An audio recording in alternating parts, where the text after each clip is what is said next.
Yes, and we're back with a Celtic Unrestricted View. My name is Ryan Clifford, and join me on this episode on a Wednesday night is Alan. Well, Alan, I'm looking forward to this one, mate. There's loads to talk about with Celtic, mate. We never have a day where nothing gets spoken about, nothing gets mentioned. Everything's always a debate with Celtic, mate. But it's a Wednesday, miserable evening, mate. So I hope you're well, mate, and thanks for coming on, mate.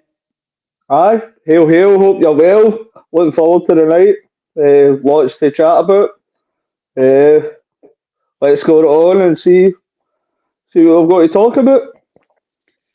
I think for starters, mate, just on the banner, as I've put there, mate, is European signings needed? There's a lot of talk about, obviously, how we're going to come into the window. We're going to come into the window stronger. We're going to come out weaker. Do we need European experience added? Do we need a bit of more quality? Do we need to replace Jota? Do we replace Starfelt? There's loads of things, I think, Alan, that we need to obviously iron out as fans, and obviously the board, the recruitment, and the manager will need to iron out. But what's your thoughts on, obviously, the last few days, mate? Obviously, Monday, the rumours started to come out about the Swedish centre-back. What's your thoughts on that, mate? And do you think Starfelt leaving makes us weaker? Or do you think signing this other Swedish boy, if it happens, could potentially make us a bit stronger? Just on the banner you put up as European quality signings needed, I'd definitely say so. If you look at our squad last year, we've lost Jota, we've lost Moy, we're losing Starfelt, and possibly, by the rumours, it's going about Hatate. So that is 4 starting places was begun with last year. And we've not really brought anybody in that you're saying that's a nailed on starter. Now you brought in Lorowski. Looks decent at the minute, but nobody knows how he's going to progress in future. The other Swedish guy that we're supposed to be looking at, as I say, it's another questionable one. All his statistics, they look great, but we don't know if it's as good as Starfelt. It looks similar to Starfelt, with the kind of his stats kind of point towards an old-fashioned defender, like his clearance, his no nonsense kind of thing. But we're losing all that kind of experience within the first team, and I wouldn't say that we've brought in any nailed-on starters at present. So I was expecting a lot more kind of first team players to be brought in, but it might happen within the next kind of couple of weeks. But at present, getting a wee bit anxious because the way I look at the squad and the first team, especially at present, I'd say it's a slight backward step compared to last year. I think we do need some quality signings added, mate. I think especially for the European side, I think I agree with you, mate, that Starfelt has his fans, he has his guys who don't really rate him. But if you look at his stats with Vickers, you can't really argue with in terms of that. If you want to say about the both of them, who was maybe the guy you thought would be replaced, it could be replaced, would be Starfelt, but that's not a detriment to him as a player or what he's done for Celtic. By him leaving, I think it's good though, Alan, I don't know how you feel, mate, but I think it is good that the club are already looking to get some done as soon as possible. The only gripe I've got with that is if they knew that it was potentially going to be going, why maybe wait to 2 weeks before the window? Why not get him in first, just in case Starfelt was to go, and then you can bed him in quicker? Because if a guy signs this week, if it's a Swedish boy, if it's a Dutch boy, they've only got a week or so to the end of the window. The Champions League comes up, they've not got a lot of time to deal with the squad. So do you maybe think, maybe it's me, maybe been too greedy, wanting things done quicker, or do you think that's something potentially in the future we need to look at, is maybe getting guys in, even if maybe guys not left yet, but just in case that does happen, it means it's an easy transition. He's here already, and I know having to gel him into the squad, but he would be quicker than if Starfelt was to go, but just happened now. First of all, I think I was one of the first critics with Starfelt. By eye, when you watch Starfelt, it's kind of heart the mouth stuff when he's got the ball at his feet, but his stats don't lie. The guy is a kind of old fashioned defender that clears everything, and his kind of defending stats are better than Carter Vickers if we all look at it. But as I say, can we do better? Possibly, but it depends what these guys are like. And what you were saying about guys being brought in quicker, I think maybe we've been spoiled the last couple of years because of how quick the Ange Postecoglou has acted upon players being brought in. Because by this time in a transfer window, we've usually got 4 or 5 players brought in that are ready to get into the first team. At the minute, we've brought in 4 or 5 players that are possibly project players, squad players. They might turn out better, but at the minute we've no signed really a player that you can nail on that's saying he's definitely getting in that first 11.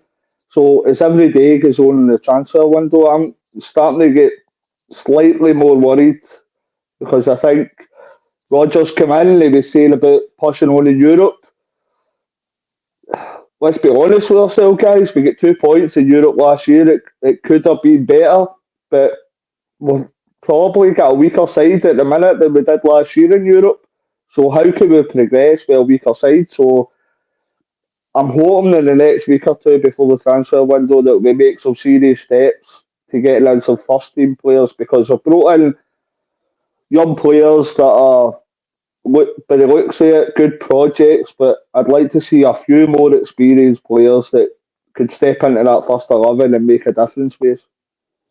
Got a good point here from Stephen. Stephen says, Alan, I'll put this one to yourself, mate. When was the last time Celtic bought a player that went straight in as a stick-on starter? Probably 3 to 4 windows ago. I'll let you come back on that, mate. Probably disagree with that because of the first season that Ange Postecoglou was there, because of the state that the team was in, because most players that he brought in were going right into the team. But I can see where Stephen's talking about that, like your names, like players that you would go, oh, I know who you're talking about there, they would get right into the team. But if you look at like Kyogo went right in for the start, Hatate, Maida, Abada even, but every player that Ange signed because of the state the team was in were right into the team. But I'm not saying like asking to spend what tens of millions of pounds, but there's players there that like the cost we spent on Carter Vickers and Jota. See if you brought in a couple of players like that, then the Celtic fans and everybody would be thinking these guys they're going to be pushing for the first 11, even the possibly guaranteed a spot in the first 11. So you're wanting a wee bit more money spent, and especially a wee bit more experience, because the guys, the 4 or 5 that were brought in at the minute, they've all been between 20 and 22. And young players are great for sell-on value, but we need, especially going into the Champions League campaign, we need a bit of experience, whether that be kind of mid to late 20s guys, but people that are guys that have been there and kind of played a bit of football and experienced these kind of games. So we need a wee bit of experience, and I'm hoping within the next week or two we'll start to see kind of things happening and guys brought in that we could go, right, they're getting in the first 11. I can kind of see where Stephen's coming from, because I think the guys who you would say were proper starters would have probably been the first year at Ange, which is maybe 2 to 3 windows ago. So I know we brought in guys in January, but I can get Stevie's point, mate, and I totally get yours as well, mate. So I do think the full consensus on me is, my opinion anyway, I agree with you in terms of we need to sign guys that are going to come in and impact the squad right away. I totally get that. For me, the boy Holmes not a project sign. He's already played a lot of games for Valerenga. I think he's over 100 games or something like that, roughly, give or take. And he's only 22, I think, or whatever he is. I think he's a young boy. He's no old. So I don't think he's a project sign, in my opinion. But guys like Yang, they've already played a lot of first team games. Telio's played games in Australia. So I think in terms of their playing career, I wouldn't class them as projects, but to us, because they're no bargain basement signings, but they're kind of low signings. They've no come in to start right away by what we've seen so far. I think the full consensus, what I'm thinking and you're thinking, Alan, and with JP on this and everybody else that Mace fans, I think we're just wanting to add somebody worth a bit of value, i.e. £5 to £6 million, £7 million, European pedigree, European experience, maybe 26, 27, proven, been there and done it. I know that costs money and I get it, but do you know if you are, maybe for me anyway, just on the Jota situation, right? The Jota situation, you've replaced him. You've let him go, right, for 20 odd million, right? When we first bought him, it wasn't a guy you thought would be like an instant starter. I know he played for, I think, Sociedad on loan, Benfica. It wasn't like he played 100 all games, but he was coming to Celtic to get experience. But you've seen the level he was at, and he came in right away, and he learned at Celtic. And look at him now; he's away, obviously, away to Saudi, and his career hopefully kicks off for him. But I think, in my opinion, mate, that we need to get guys like that if we can into the team. If it's just one guy, see if it means getting a loan deal at somebody like Jota for a season to see how he is, and then get him. I know they're no, in my opinion, they're no signings that you're going to get all the time available. So there may be a one every so often, but if we could get somebody of Jota's quality, if it's on loan to start with, maybe somebody who's 2021 to come in and then maybe see how he is, I can get that side of it. But I think we need to go out and buy somebody worth that amount of money, with experience, a European pedigree, because I just think, Alan, for me, we're lacking a bit of experience. I don't know what you feel, mate, but it's only really Joe Hart, McGregor, and Forrest that I can think of that I've got proven European pedigree and experience. Off the top of my head, I can't think of any Celtic player in the first 11 apart from last season's team. I mean, a prolonged time in the Champions League. I know the European side, as in the UEFA Conference or the Europa League. But I mean, Champions League experience, I think we're missing that, Alan, and I know that might cost money. But in my opinion, we're at a power of strength in terms of, not the Champions League side, but we've got a bit of money to decide, right, do we spend £6 million, £7 million one player, do we do 7 and 7 for two players, or if we can get a decent deal on somebody who's proven. But in my opinion, Alan, if we don't replace Jota, I'm going to say it's mismanagement for the board and the recruitment staff. I'm a big advocate for the board and the recruitment, what they've done since Hans came in, the way they've modernised the club, I think it's brilliant, and I've no criticised that side in a long time. But if we don't replace Jota with either somebody proven, with somebody with the same quality, at least with a bit of money, I will be disappointed, mate. No, I agree with most of what you're saying there.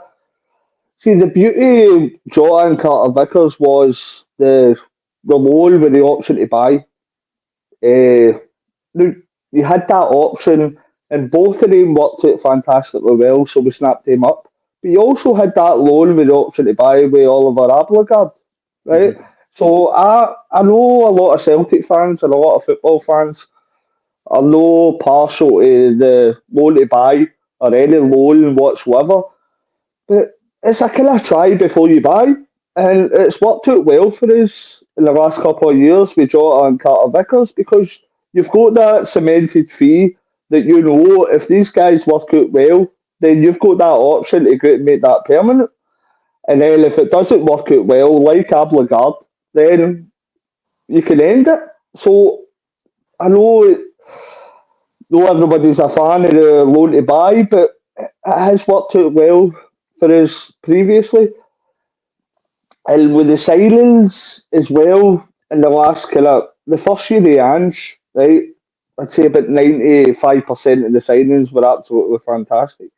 But everybody was saying that Ange's signings are brilliant. But if you look at the last year of Ange's signings, right? You've got Abelgard, you've got Seacrest, O that's worked out relatively well. But there's a couple of them that haven't worked out well at all. Haksabanovic as well. They're not getting into the first team. So his first season was brilliant, but I think we need to kind of step that up a bit as well. Because I kind of think that last season, anybody that I'd signed that's a nailed on starter in the team, you've got Awata, you've got Kobayashi that's going to be the looks if he's going out on loan. But for that second season signing, I don't know if you can correct me here, but I can't think of anybody that's direct into that first team apart from Alistair Johnston. That's probably a good point as well, what you mentioned there, because it's kind of echoing with Stephen. I think I get what Stephen was saying. I think we've got to get more guys to come in and play right away. I totally get that, mate, and I'm a big advocate for that. I think there's only so many of these what we call project or low signings, i.e., the £1 million or 800 grand or 1.5. Not every one of them is going to work out, like you mentioned, either Gucci, Abelgard. Every signing, 9 times out of 10, is a gamble, as a risk, especially when you're dealing with money, because not everybody signs and does well. Just need to look at the team across the water. Some of the guys we've signed for big money, it's no worked. Guys we've signed in the past for decent money, it's no worked. Not every signing works well, but I know people might say about Harry Maguire was 8 million. I get that, right? But Harry Maguire is still a decent player to be playing at that level. He might not be Man U quality, but he's still a very good defender. If to play in the Premier League, you've got to be good in some capacity. So I know we gave him a bit of jip and people talk about more £8 million, but Harry Maguire doesn't pay the £8 million. It's not up to him to decide what people pay for him. He's just got to do what he can for that transfer fee. But for me, I think we need to sign. I just think we need to a strength of power, Alan. I think we need to try and at least get a go. I know it might not be in the model, but I don't know what you feel, mate. Right, but I totally get the model we've got. Is buy low, sell big, and that replenishes money, so you don't really need to sell big players or etc. etc. And if by disaster you don't win the league, you don't qualify for Europe, or you don't do well in the group stages, you've got a backup of money there for a big transfer fee to keep you afloat and basically buy players for the continued season. But I feel that just in general, right, with Ronnie Dyer was a manager, and obviously other mob across the water get relegated, liquidated down to the bottom division. We just decided, in my opinion, just win the league. Just win the league. We'll do what we can in Europe, but we'll win the league. And again, we signed guys like Carlton Cole, Kazim Richards, Tonev, guys like that. That tells me that it was just get guys in to help the squad, just win the league. Because let's be fair, we all knew the league was going to be won, even though Aberdeen apparently ran as close. In my opinion, the league was never ever going to get lost. It was never. It doesn't matter how close Aberdeen got to us. We'd always stepped it up because guys like Commons and Griffiths and Brown, they would all stepped up. So I don't see any. I know some people on Twitter were saying that Aberdeen were closing, but that's because we were just rotten. I just think it was a mentality shift that they knew there was no challenge. It was just turn up and play, win the league. But in my opinion, Alan, we didn't strengthen. We had all the money, with the finances, we had everything we could. There was no second place really challenge. In my opinion, we went total steel. And I think because of that, we didn't progress in Europe. We didn't go and spend money to help us in Europe, getting beat after teams like, again, it's no disrespect, but teams like Mulder and stuff like that. And for me, I think now, with the money we've kind of got behind us, it's no compared to the Premier League, it's not massive. But for Celtic, we've got a lot of money behind us. We've got, in my opinion, an elite manager. We've modernised the club. If we don't go and try and progress in Europe, then I don't know when we're going to actually try and make a just it. I'm not saying that we're going to finish second or win the league, but in my opinion, progress in this campaign coming up, Alan, is at least finishing third, because if we finish bottom again, we've got more money now than Ange had to strengthen. So, in my opinion, mate, there's really no excuse for us to finish with 2 points again. Aye, we're in the position of strength. We're financially good, and this is probably the point where we should be putting our foot right in their throat, right, and pushing down and showing them that we are the superior force in this league. They're trying to throw money at catching us. They're spending a lot of money to try to catch us. So we are financially viable to go and throw maybe between 3 and 4 players, go and throw 20 million at that, right? And put our foot right down in their throat and dominate Scottish football for the next 5 years. Right? And it's not even about European football, it's about dominating that as well. And that gets us into European football. And as long as we're that strong financially, then we can continue to do that. But I'm kind of worried at the minute that we're still spending £1 to £2 million on certain players and no bringing in kind of established, well, we'll never sign established players, but players that we know that can go into the first team. But we are in a position of strength, and I'd say this is the point that Celtic need to strike, the board need to strike, and with the interviews that Brendan Rodgers done when he first came in, that's what I fully anticipated. Us to come in and strike, us to come in and spend a fairly substantial amount of money and make an impact on European football, whether that be finishing third or whether that be kind of picking up more points than we did last year. But I think we need to press the go button where the board's concerned. We need to kind of spend a bit of money here because they're trying to catch up with us, and we can't let that happen because that's what happened when Neil Lennon was in charge. We kind of let it slip a bit, and they caught up season by season. We need to push on in a position of strength and kind of make sure that we are miles ahead. So I'd be expecting before the transfer window's out for us to kind of show that strength, that financial strength, and show us to kind of strengthen in a few areas with a good bit of money. And talk about massive impact. The massive impact to the karaoke world is our sponsor, AB Entertainment, Mr. Alex Beveridge. I don't think he's on the night. He's probably away DJing the night. Alex Beveridge and AB Entertainment is our privileged sponsor. Alex does a lot of karaoke nights. He does bingo. He does bar mitzvahs if you want, special occasions, kids' parties, liquidation parties, Champions League parties, title winning parties. Alex is your man. That is a number on the screen if you would like to get in touch with Alex. Alex does do a lot of varied events and occasions. Again, Alan, he is a fantastic man. He is a Celtic man, but his company and business is a fantastic business company. They make everybody's nights. He's got a lot of good reviews on his on all his socials and his platforms. So a lot of people are he's absolutely mobbed with bookings. So that tells you as well, Alan, that he's he's got a good business there, mate. And if anybody does want to get in touch with AB Entertainment and Alex, you can get him on Facebook, Instagram, TikTok, Facebook as well. He's got a Facebook page as well.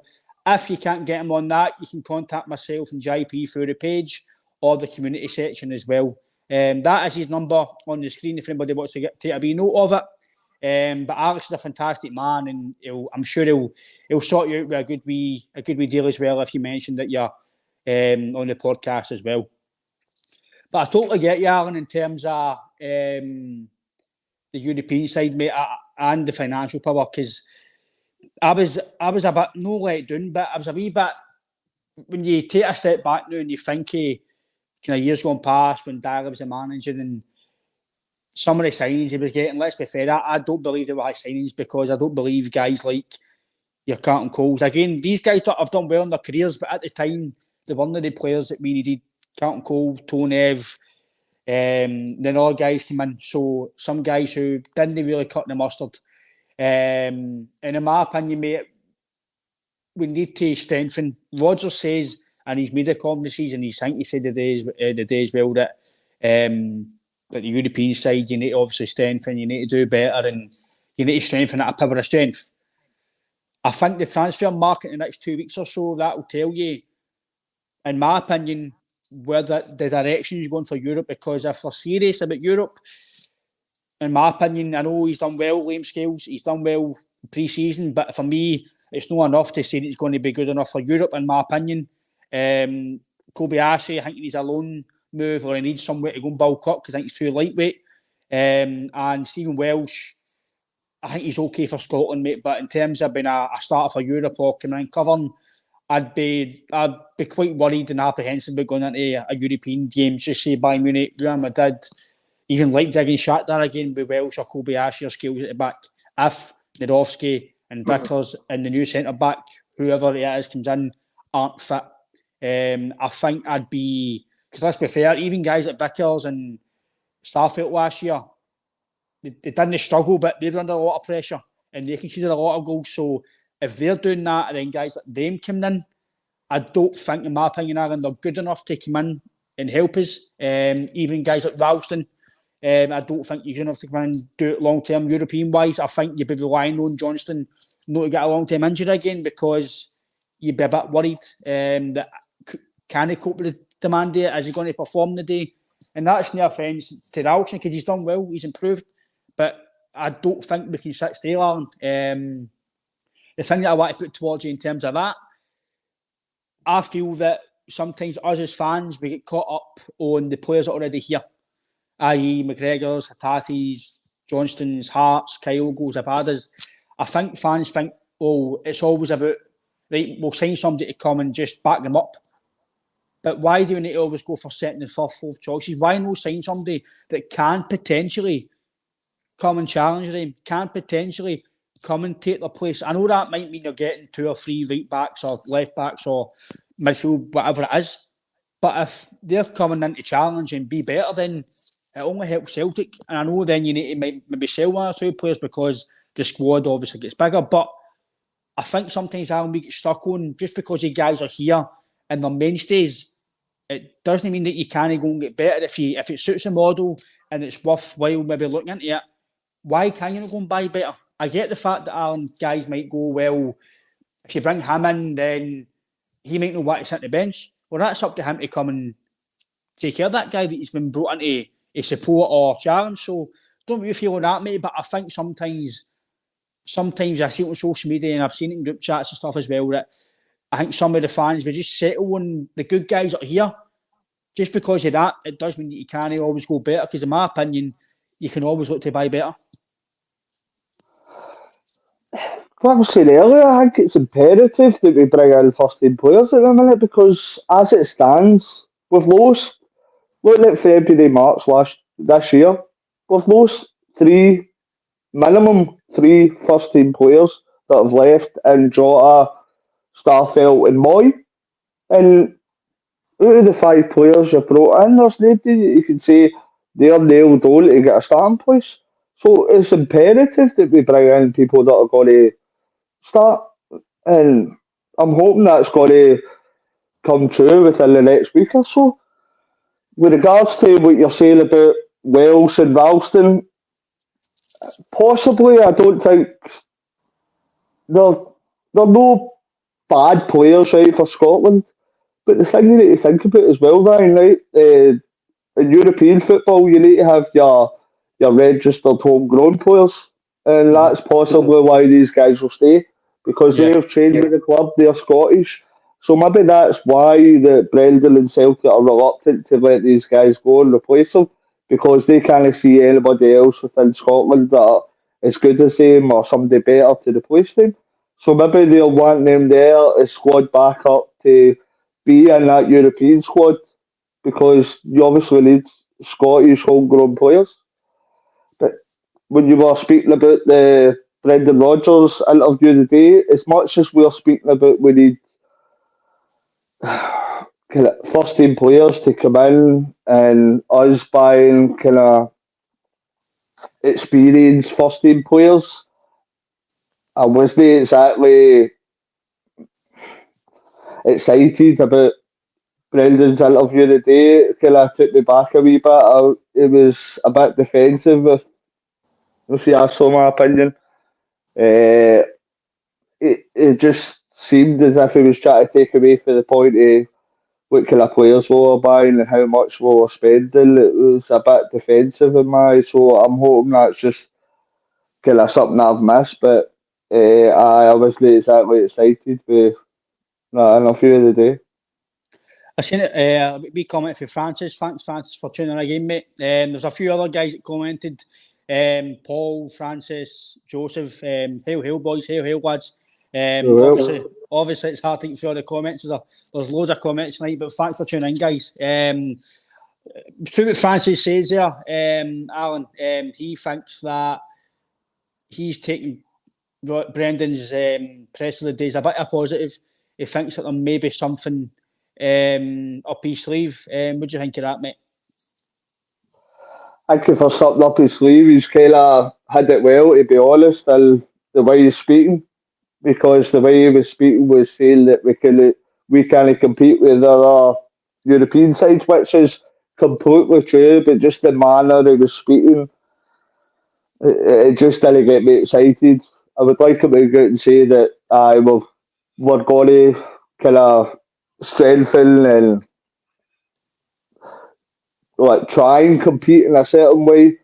It might just be the manner that he's speaking. It might just be a lot of nonsense, but we'll certainly find out the next week or two anyway where Celtic, Brendan and the board try to bring players in and what they plan to do. So it's a waiting game to see who they bring in. But as I said before, it's definitely the time to push forward and put our foot down on, especially domestic. Uh, put our foot down and try and dominate as we done during kind of 9 in a row because we're that financially well off that we're in a situation to do that. So we should be doing that, and hopefully we can do better than the 2 points we got last year in Europe.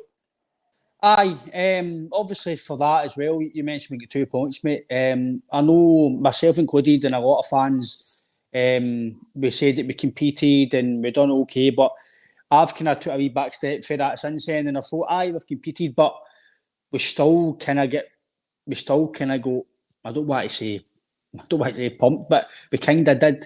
We still get beat away a lot with Madrid and still 3 away, still at home, and we only 2 points, didn't win a game. So technically, we didn't really do well. I know we did compete.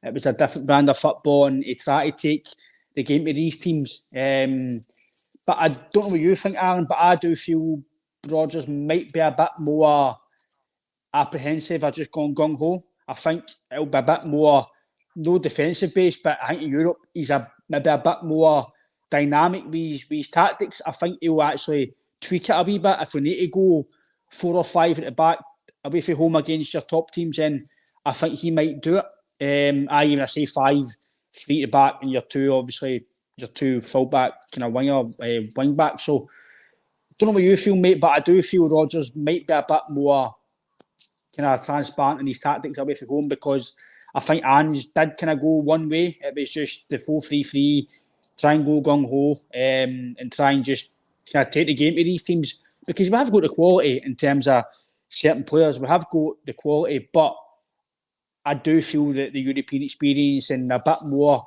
added quality is vital. But what do you feel on that side, mate, in terms of, do you think maybe Rodgers might tweak a few things by going to these bigger teams away from home? I think you're talking about Ange last year. Rodgers' first time at Celtic was pretty similar when you're losing 7 at Barcelona and 6 at Bayern Munich with it. But I think the experience of that and the experience that he's took for that point in the Premier League as well, European competitions with Leicester, I think that'll give him a more kind of experience and pragmatic point that you can't go toe to toe with these teams. So that pragmatic view, that might leave us to be more kind of defensive and kind of maybe pick up a wee point or two against some of the bigger teams, and then go for it against the kind of second and third pots, the guys that they think that we can get full points off of. So I think the experience that Brendan's gained, whether it be the kind of beatings that we got previously when he was here, he's obviously gained experience for that.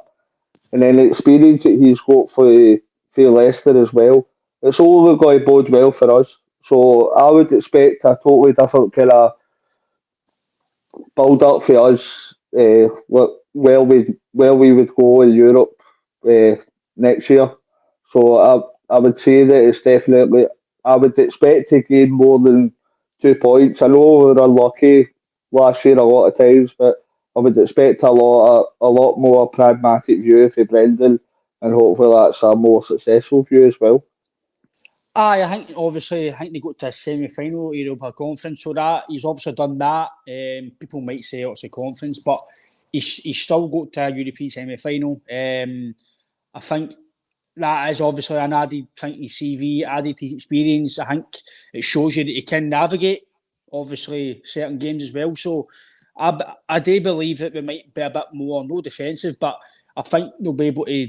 I think he'll be able to tweak things a bit differently to Ange. I do think Ange was always just, I don't want to say didn't have a plan B, mate, but it just felt that if we didn't come out of traps, sometimes you're thinking, right, are we going to actually take the game here? Because sometimes, and I know you can't always go gung ho, you can't always come out of traps, but if some of these teams get a goal ahead of you, it is sometimes very hard, especially Real Madrid, your Bayern Munich, even your hardened, experienced teams like your Leipzig and Shakhtar Donetskis. They've got a core, a proven, experienced pedigree players in Europe, and they know how to get their neck in front, defend their lead. And I don't know what you feel, mate, but I just think with Celtic Europe, even through the O'Neill and other guy, I know Stratton goes to the last 16 and stuff, and I just feel that there's just something about us, mate, in Europe, that no matter what team we've got, even I know we got to the final in Seville with O'Neill's team, right? But sometimes in Europe, we didn't get past the group stages. We didn't even qualify, and that was where your Larssons, and for me, Larsson, Sutton and Hartson is probably the three best Scottish forwards I think I've ever seen.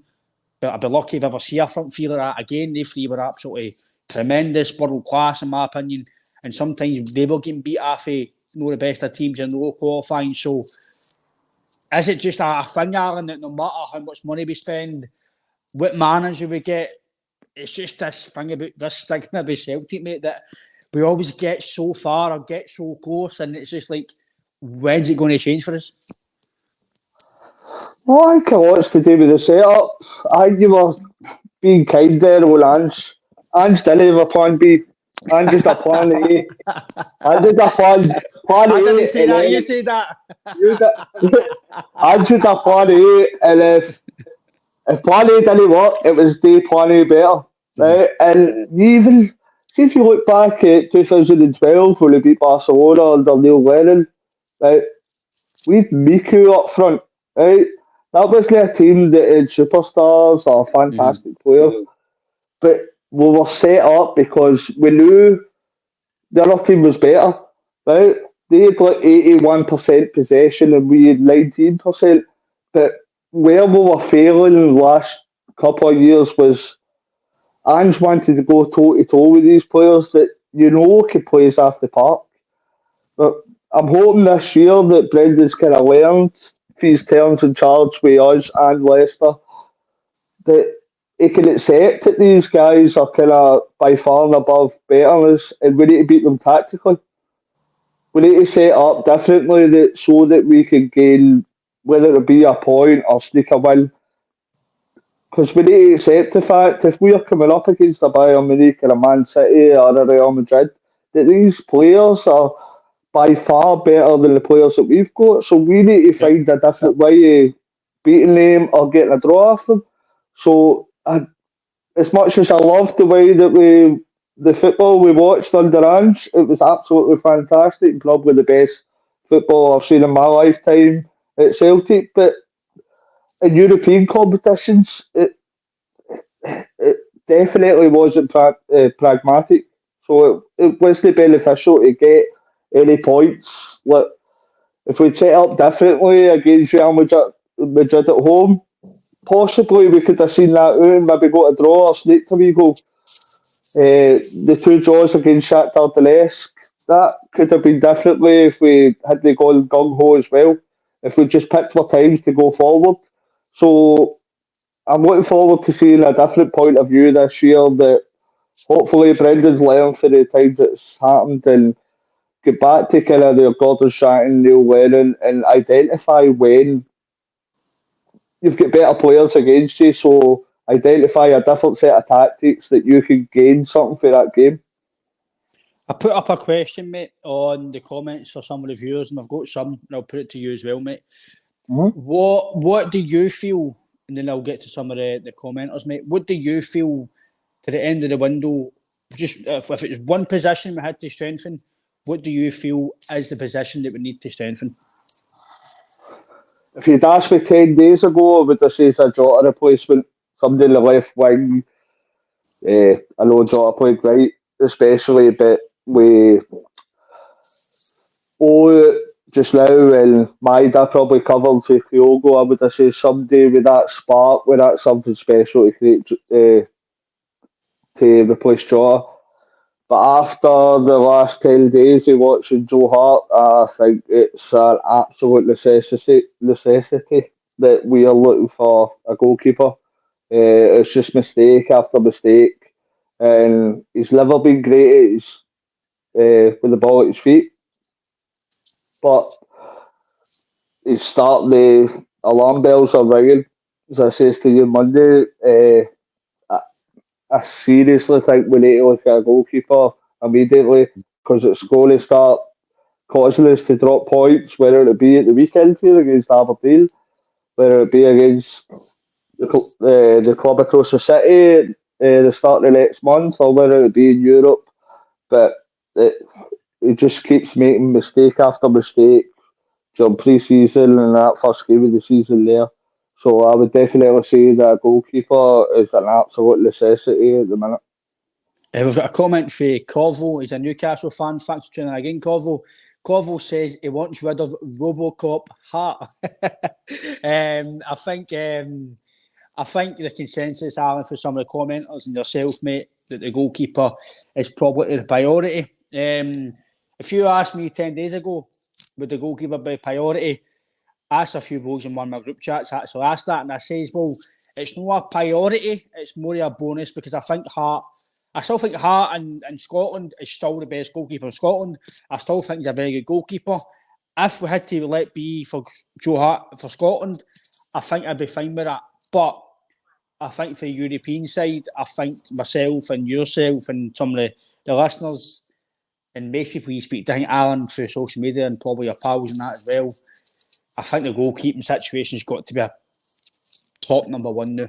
I don't think we can get into Europe with Joe Hart consistently. He's a fantastic professional. He came into Celtic when we had to have leadership, a good solid number one, and he's done that. He's been phenomenal on the park, off the park. He's still a good goalkeeper. but I'd like to bring somebody else in, not just to make us better, to help him as well, to push him on for maybe his last year or two of his career at a top club, to get maybe the last bit we can get out of him. And I feel that I think not just to help him, mate, I think if Hart's injured, then I think with Seagrass and Bain, I think the consensus from myself, yourself, and the fans is if we're playing a European game with one of them in goals, I don't think we're going to be confident, mate. I don't know what you feel on that, mate, but I like another goalkeeper, and when I mean a goalkeeper, a 7, an 8, one of the type of signs, a proven impact pedigree signing to come in and just be number one goalkeeper. It's going to be already top draw. I know that might cost money, but that's what I think we need to do. I don't think we can penny pinch for goalkeeping. I think you need to sign somebody top now. And maybe look at the longer terms. If he's 27, 28, it's really about that type of, don't know what you feel, mate, but I just don't think we can go into a European campaign with just Joe Hart, because I don't think Scott Bain, and put it this way, in my opinion, I know they're probably top professionals, they're playing at Celtic, mate. I'm pint to see these guys, so I don't want to criticise them. But if I'm going into a European campaign with A2 as my backups and Joe Hart does get injured, then I'm not going to be very confident making it a game. Joe Hart's done brilliant since he came in as a kind of leader and as a goalie, but he's won 5 trophies out of 6 since he came in. He's loved by the Celtic fans, but we don't want to get to a stage because he makes error after error that his reputation's tarnished, that we're going, just leave. Because the way the pre-season in that first game went, you could be crying out that you think that that's going to happen. We don't want to get to a stage where, we should have changed the goalkeeper, because everybody can see if we're all sitting at the stands seeing that. Brendan must be seeing it. John Kennedy must be seeing it. Everybody must be seeing that. That mistake that he chested it after Ralls conceded after 5 minutes, that's criminal. Or if you do that against any European side, that's getting taken advantage of. We get away with that because it's Ross County. Yeah. And he'll not leave his line as well. Like that, the first goal that Ross County scored, I don't know what he's doing. He's kind of floating towards his back post. Now, we're speaking badly about Joe Hart. If this was halfway through last season, we wouldn't be having this conversation. We're saying he's doing a great job. I don't want to get to a point that we're tarnishing his reputation, that it's getting that bad. So I think the board and Brendan need to step in, get a replacement, and thank Joe Hart for what he's done, because he's been great all the last 2 years. Brilliant servant for the last 2 years, but I think enough's enough for what we're seeing at present. I think you're spot on, mate. I don't want it to get to the stage where he does start to make 1 or 2 million. See, I think the thing that I'm putting across Alan is right. He is getting older. It's natural he's going to make mistakes, because he's obviously he's not 21 anymore. So these mistakes will eventually start to creep in, because we've seen it across the water. I know McGregor's a few years older than Joe Hart, but I know we don't really talk about their players, but McGregor was, in my opinion, near a world-class shot stopper. He was very good for the other mob. The amount of times he saved things, you're thinking, how did he save that? But you seen last year, he was dropping things. He was dropping balls. He was missing saves that 10 years ago, even 3-4 years ago, he would have saved. And I don't want that to get with Joe Hart. I don't want us to start. I don't, like you say, I don't want him to do another Leipzig or something that might cost us points in Europe, or a point at Ibrox or whatever. I don't want that to happen. I want him to have, us fans to have that a good memory of him. And he was a fantastic leader, fantastic player, fantastic everything. Because, like you says, he's come in my opinion, Joe Hart went at a time where Celtic needed a bit of leadership, a solid number one, and whatever he's done well for Celtic. So I would like a top goal to come in now, mate. And I'm agreeing with yourself. I'm agreeing with other guys on the commenters in the chat that I think a goalkeeper now is a priority. I've seen a comment as well for Francis, mate. Francis actually done the banners for a live event. If anybody who Does it know Francis? He's in the comment. Francis is a cracking guy. He's got a wee printing business thing as well. Banners and stuff like that. It's fantastic. So if anybody does have that as well, Francis in the chat, have a wee chat with him. His business is absolutely brilliant. The wee side stuff he done for the event is fantastic. He's a cracking guy and he tunes in all the time. Francis, thanks a lot, mate. Francis says, Alan, that a bit more pace maybe in the full back side, the right back and the left side, i.e. Taylor and stuff like that. Do you think that could be something we could look at? But I don't feel we're going to sign 5 or 6 players. I'd love that, but do you think maybe the left back situation? Because in my opinion, I don't want to be too critical, mate, because it is only early days. But I'm looking towards the European side, and I just don't see Greg Taylor cutting it for me in Europe. I think we're going to cause goals doing that side because I bet Maeda is very good going forward and the high press and defensively, but Maeda can't do it all the time. He will, in periods of games, he will not be there to help Taylor. So do you think maybe a better left back? I mean a better left back, I mean a quality left back. Because in my opinion, Taylor's, I know it might go against what I'm saying here, right? But last year, he was close in player of the year, right? But he was playing as an inverted fullback, and I don't see him playing like that this year. I think he will be a left back. I think we won't be as inverted as we were. So, and in my opinion, a good winger, a good technical tricky winger, Aaron, 1-to-1 in European football with Taylor. I think he'll be very lucky to defend against it because I think he's on 1-on-1. I don't think he's the best. Don't you feel, mate? Am I being too harsh? Am I too critical? Or do you think we do need to strengthen on that side going forward?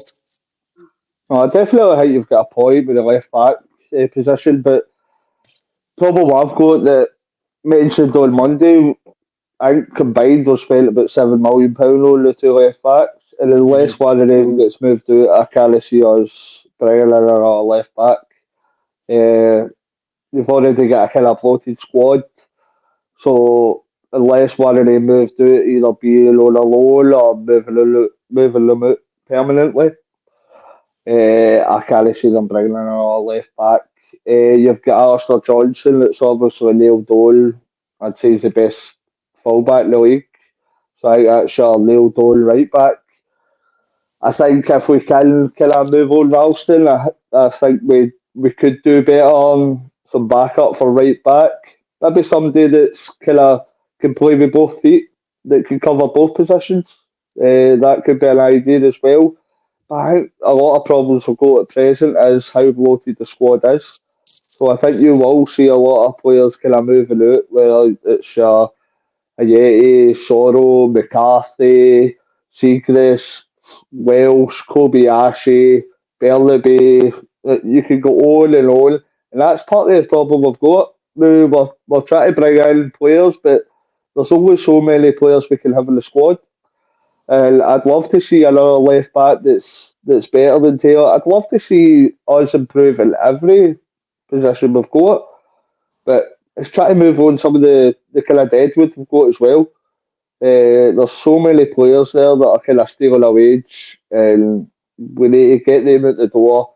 And hopefully, if we can get that sorted, then we can start bringing in some quality players that kind of Brendan and the recruitment teams identified. And then I'd like to see kind of new players at both sides of the fullbacks, but I don't know how viable that is at present. Aye, Cov. I can't put that out in this, mate, but aye. Covell says, well, it's somebody Wolf in Europe always getting hanged to get paid for it. I can't put that out you, Covell. We're getting monetised now, mate. I can't say that, mate. But no, I totally agree with you, Alan, that I think we could do better than Ralston, but I think he's okay. I think he's okay for the Scottish League, but I still want us to get better. I don't know what you feel. If anybody else in the comments can get back to this last wee bit of the pod as well. Are we just content with just okay? Are we just content with just having a second guy who's going to be just okay to come in and just do a wee job now and again? Or do we want somebody who's going to be a second choice striker, second choice right back, second choice left back, who's actually near the same quality if we can, to come and challenge, to push this other guy? Because I feel that, in my opinion, you should have two players. Well, what I'd like to happen, Alan, I would like two players for every position. Maybe three up front, but two players for every position. That your main guy is your top guy, he's your top quality, but the second in command, he's no maybe absolutely top draw quality, but he is very good and he's able to come in, to step in and play. And there's no other path really in the squad. But I feel when you put in like maybe Ralston, or if you put in guys like McCarthy in the middle of the park, or other guys like maybe up front, all looks good, right? But right now, he's no Kyogo, or he's not going to push Kyogo at all, in my opinion. Do you think that we maybe need your second in command is somebody who's able to come in and know us as fans feel, right, we might not get the same intensity today, the same fast flowing aggressive football, the same defensive side because Johnson's no one, etc. But when you've got a second in command who's able to come in, I think us as fans go, all right, he'll slot in and it's no drop off in quality. That's what I wanted to touch on as well. We've no kind of mentioned the O's out for 4 to 6 weeks. We're already struggling for somebody left winger because you've got Maida out there. I don't think Haksabanovic is going to challenge her. So we owe it. You've got Maida coming in and deputising if Kyogo comes off Kyogo's out. So we've basically got two players for up front and left wing for the next 6 weeks. So I'd say that that's something that needs kind of remedied pretty sharpish because I think we need to bring in. We definitely spoke about a winger, but I've liked what I've seen Leo in pre-season, but I kind of most clubs, whether it be in Scotland or Europe, most clubs will have that third choice striker as well, and we're bringing in Maida's probably our third choice striker, so we're taking him out of his position to put him in as third choice. So I could say that we probably need another backup striker, definitely a left winger. But we are, when you look at, you've lost Jota, so now Abada was the backup last year as your winger. Now you're bringing Abada into the first team, and now we've no got what you were speaking about, we've no got that kind of like for like and quality wise.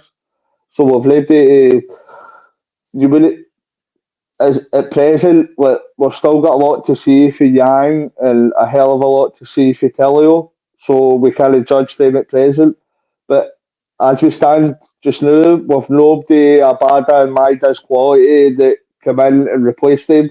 So we're definitely going backwards for last year, whereas we had Jota and Maida and Abada that could come in and replace him, and it was relatively light for light. So we have got it's a quality demise at the minute. Aye, I think in terms of obviously O'Neill getting injured, we don't know the full extent of it. Rogers did say a few weeks. We don't know if that's 46 weeks, is that 23 weeks? We don't know. But I think, personally, we need another striker. If that's somebody that's going to challenge Kyogo, or if it's somebody that's just going to be a bit low to come in and play when need be, because I think it was Cov said it. He says that he doesn't want us to overplay Kyogo, and I'm the same. I don't want us to keep playing because eventually he will get burnt out. Eventually, he will maybe get a wee niggle injury. Eventually, this is going to happen. So, and that's why you have 2 or 3 strikers behind to come in and play. Maeda, he is a striker, but he obviously does play it wide. If you then need to play him up front, like you just said there, mate, you're taking a winger out of the occasion. You don't know how good Taylor is. You don't know fully how good Yang is. For me, James Forrest he's just literally a squad player now. He's just don't think he's going to contribute very much. Me personally, I don't think he should be in the squad because there's guys that should be in there to prove the worth to the squad, i.e. Haksabanovic, the guy Yang, home as well in the middle of the park. I can't believe Forrest going before home, because home's came in to try and prove himself. We know what Forrest can do. In my opinion, he's not going to be any full benefit now to his own the park. I think it's maybe behind the scenes to the new boys and officers, etc. Maybe I'm too critical, I don't know, mate. But the last bit, mate, do you think we need to get somebody in, if it's a loan deal or if it's to sign somebody to come in and cover, obviously, for being injured and to push on and help him? Because the European side, mate, and in my opinion, I know my head is a striker, but he's played out wide now.